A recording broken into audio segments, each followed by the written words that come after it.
తమ్ముళ్ళందరికీ నమస్కారం. కొంచెం సౌండ్ పెంచాలి తమ్ముడు. ఎవరైనా మీరు సౌండ్ పెంచడం రాకపోతే గెలకకండి, దాన్ని ఉన్నది పోతుంది. రాష్ట్రం నడుపునికి రాకపోతే ముఖ్యమంత్రి ఎట్లయిండో సౌండ్ పెంచడానికి రాకపోతే మనం కూడా పెంచొద్దు. తమ్ముళ్ళందరికీ నమస్కారం.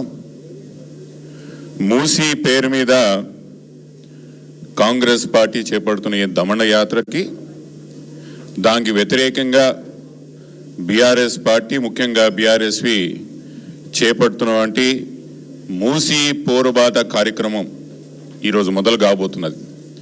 దానికి నాయకత్వం వహిస్తున్న తమ్ముడు గెల్లు శ్రీనివాస్ గారుగానే, వేదిక మీద కూర్చున్న బీఆర్ఎస్ పార్టీకి, బీఆర్ఎస్వికి సంబంధించిన వివిధ స్థాయిలో పనిచేస్తున్న విద్యార్థి నాయకులందరికీ కూడా పేరు పేరునందరికీ ఉద్యమ నమస్కారం. జై తెలంగాణ.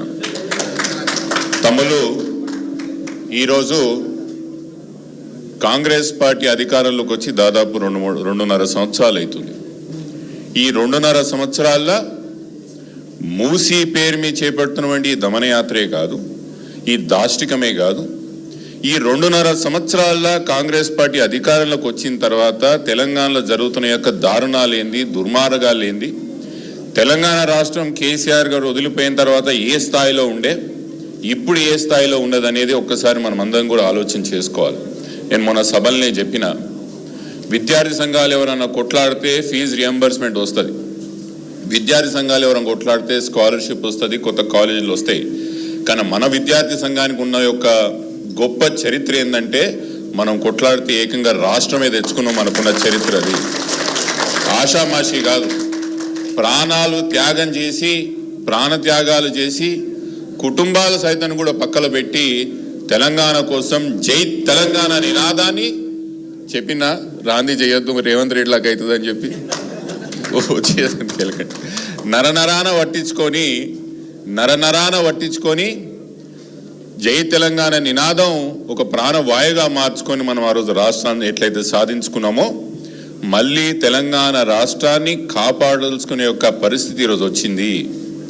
ఏడుండే తెలంగాణ ఈరోజు కేడికైంది.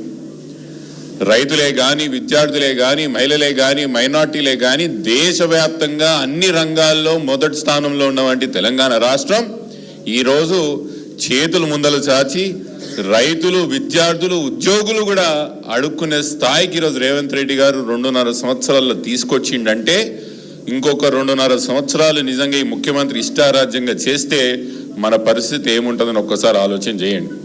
ఎప్పుడైనా ఎవరన్నా హారర్ సినిమా చూసిర్రా? హారర్ సినిమా బాగా ఎక్కువ హారర్గా ఉంటే మళ్ళీ సూండిగా ఇష్టపడతారా? రేవంత్ రెడ్డి గారి 5 సంవత్సరాలు ముఖ్యమంత్రి అయిపోయిన తర్వాత వచ్చే 5 సంవత్సరాలు కూడా నేనే అంటే హారర్ సినిమా చూసినంత భయమెత్తున్నది నాకు. ఇప్పుడే ఇంట్లో తెలంగాణ దాపరించిందంటే ఇంకో 5 సంవత్సరాలు ఉంటే ఎట్లుంటుంది అనేది ఒక్కసారి మనం ఆలోచన చేసుకోండి. చాలామంది ఇక్కడ ఇంట్లలో వ్యాపారాలు చేస్తారు, రియల్ ఎస్టేట్ చేస్తుంటారు, లేదా చిన్న చిత్తగా సొంతంగా తల్లిదండ్రులు మనం ఏదో వ్యాపారాలు చేసే ప్రయత్నం చేస్తున్నాం. ఒక్కసారి మనసు మీద చేసుకొని చెప్పండి, అసలు మార్కెట్లో పైసలు ఉన్నాయా? ఏదైనా బిజినెస్ జరుగుతున్నదా? ఏదైనా పని చక్కగా అవుతున్నదా? అదే కేసీఆర్ గారు ఉన్నప్పుడు మన పరిస్థితి ఎట్లుండే? మా చేవెలలా గజం భూమి రేపు అమ్మకానికి పెడితే ఈరోజు సాయంత్రానికి ఎవరైనా వచ్చి పైసలు ఇచ్చిపోతుండ్రు. 4 రోజులైనా, 2 నెలలైనా, 6 నెలలైనా మార్కెట్ రేట్ కన్నా 50% తగ్గించినా కూడా ఈరోజు కొననీకి ఎవరు వస్తలేరు. బిజినెస్లలో అవుట్పుట్ తగ్గిపోయింది, ఇన్పుట్ తగ్గిపోయింది. తెలంగాణలో ఉన్న పైసలన్నీ ఏడిపోతున్నాయి, ఢిల్లీకి పోతున్నాయి. ఇప్పుడు కేరళకు పోయినాయి, రేపు ఢిల్లీకి పోతాయి. ఇదే పరిస్థితి కొనసాగాలంటే మళ్ళీ కాంగ్రెస్ పార్టీ ఉండాలా? లేదు, మనకు స్వర్ణయుగం రావాలంటే మళ్ళీ మనం తెలంగాణ కోసం కొట్లాడాలా. మళ్ళీ కేసీఆర్ గారి పరిపాలన ఖచ్చితంగా తెలంగాణ రాష్ట్రంలో రావాలంటే ఈ రోజు నుంచి, మూసీ నుంచి మొదలుపెట్టి తెలంగాణ రాష్ట్రంలో 2.5 సంవత్సరాల తర్వాత మళ్ళీ కేసీఆర్ గారు వచ్చే వరకు ఇదే అన్ని విషయాలు పోరాటం చేయాల తమ్ముళ్ళు అని చెప్పి నేను కోరుకుంటున్నాను. దాన్ని గెలు శ్రీనివాస్ గారే కానీ, వేదిక మీద ఉన్న నాయకత్వమే కానీ ప్రతి 3 నెలల ఇట్లాంటి అంశాలు తీసుకొని ఇక ముందుకు పోవాలా. ఇక వచ్చేది మూసీ వరకు ఒకసారి మీరు ఆలోచన చేయాలా, ఎందుకోసం చేస్తున్నాడు మూసీ అనేది ఒక్కసారి ప్రశాంతంగా కూర్చొని ఆలోచన చేయండి. ప్రజల కోసమే, ప్రాంతం కోసమే మూసీ చేయాలంటే ముందు మూసీని శుద్ధి చేస్తాం.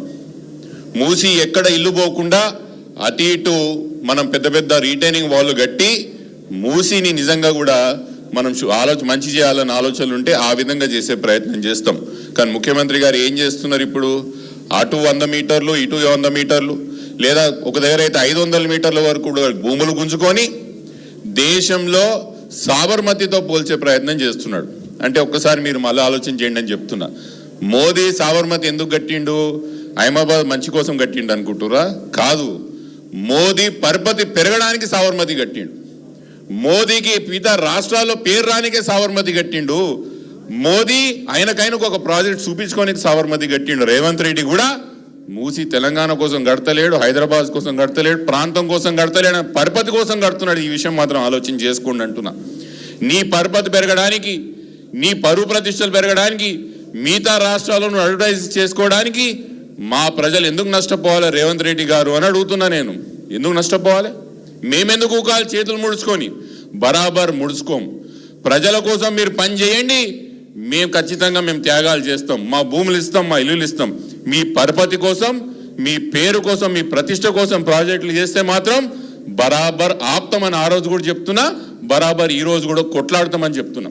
ఇంకో విషయం, నిన్న మొన్న మీరు న్యూస్లో చూసింటారు, కార్తిక్ రెడ్డి చేసిన ఎన్జిటి కేసు డిస్మిసల్ చూసిండ్రా? నేను మీడియా సోదరులకు చెప్తున్నా, సీఎం గారు ఆఫీస్ నుంచి ఇచ్చిన ప్రతి లీక్ అడ్డగోలుగా అట్లనే ఫాలో చేయకండి. అసలు ఏందని ఒక్కసారి ఆలోచన చేయాలి. డిస్మిసల్కి డిస్పోజల్కి ఎంత తేడా ఉంటుంది? చదువుకున్న వాళ్ళు, మీడియా వాళ్ళు. డిస్మిసల్ అంటే ఏంటి? మనం వేసిన పిటిషన్ని దీని మీద ఎటువంటి మెరిట్స్ లేవని చెప్పి కొట్టేయడం డిస్మిసల్. డిస్పోజల్ అంటే ఏంటి? మేము వేసినటువంటి కేసుని ఆమోదిస్తూ ఎస్ వాళ్ళు చేస్తా అంటారు కదా, మేము వేచి చూద్దాం అనేది డిస్పోజల్. ఏం జరిగింది? మేమేం అడిగినాం? ఎన్జీడీకి పోయినప్పుడు మేమేం అడిగినాం? ప్రభుత్వం కొన్ని అనుమతులు తీసుకోకుండా ముందుకు పోతున్నది. మూసీలో ఉన్నవంటి ఎంఎఫ్ఎల్ లెవెల్స్ ఫిక్స్ కాలేదు, ఫ్లడ్ లెవెల్స్ ఫిక్స్ కాలేదు. ఫిక్స్ కాకుండా వీళ్ళు ముందరికి ఎట్లా పోతారని మనం అడిగినప్పుడు జడ్జి గారు అక్కడ ఉన్న ఏజీపీకి ఏం అడిగిర్రు? మీ పరిస్థితి ఏంది? మళ్ళీ వీళ్ళు చెప్తున్నటువంటి ప్రేయర్ అంతా కరెక్టే కదా? వీళ్ళు అడిగిన సంగతి ఏంటంటే, ప్రభుత్వం ఏం చెప్పింది? మీరు ఇవన్నీ అప్లికేషన్ ఇంకో స్టేజ్లో ఉన్నాయి, ఎన్వైరన్మెంట్ క్లియరెన్సే కానీ, సోషల్ ఇంపాక్ట్ అసెస్మెంట్ స్టడీయే కానీ, లేదా వీళ్ళు చెప్తున్నట్టు ఎంఎఫ్ఎల్ లెవెల్సే కానీ, ఇవన్నీ డిపిఆర్లో టర్మ్స్ ఆఫ్ రెఫరెన్స్లో పెట్టినాము, ఇవి ఖచ్చితంగా మేము చేస్తాము, చేసినాకనే ప్రాజెక్ట్ ముందుకు పోతామని చెప్పారు. జడ్జి గారు ఏమన్నారు? వాళ్ళు చేస్తా అంటున్నారు కదా, if ever they do not comply with these issues, మీరు మళ్ళీ మా దగ్గరికి తిరిగి రండి అని జడ్జి గారు చెప్పడం జరిగింది. ఇప్పుడు చెప్పుండ్రి, మనం తెలంగాణ రాష్ట్రం సాధించిన వంటి పార్టీ నుంచి వచ్చిన వాళ్ళం, కేసీఆర్ సైనికులం. మనకి ఎంత తెలివితేటలు ఉంటాయంటే, మొన్నటి వరకు అసెంబ్లీలో కూడా ఒప్పుకొని ప్రభుత్వం అసెంబ్లీలో కూడా చెప్పని విషయాలు మేము ఎన్జీటీలో ఒప్పించినామా?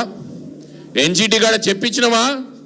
మీతోని మీరు చేయాల్సిన ఎంఎఫ్ఎల్ లెవెల్స్ మేము ఇస్తాము, డిపిఆర్ లెవెల్స్ మేము ఇస్తాము, అన్ని ఎన్వైరన్మెంటల్ క్లియరెన్స్ మేము తీసుకున్నాకనే ముందలు పోతామని ప్రభుత్వం ఆడ చెప్పినాకనే నా పిటిషన్ని డిస్పోజల్ చేయడం జరిగింది, డిస్మిసల్ చేయడం జరగలేదు.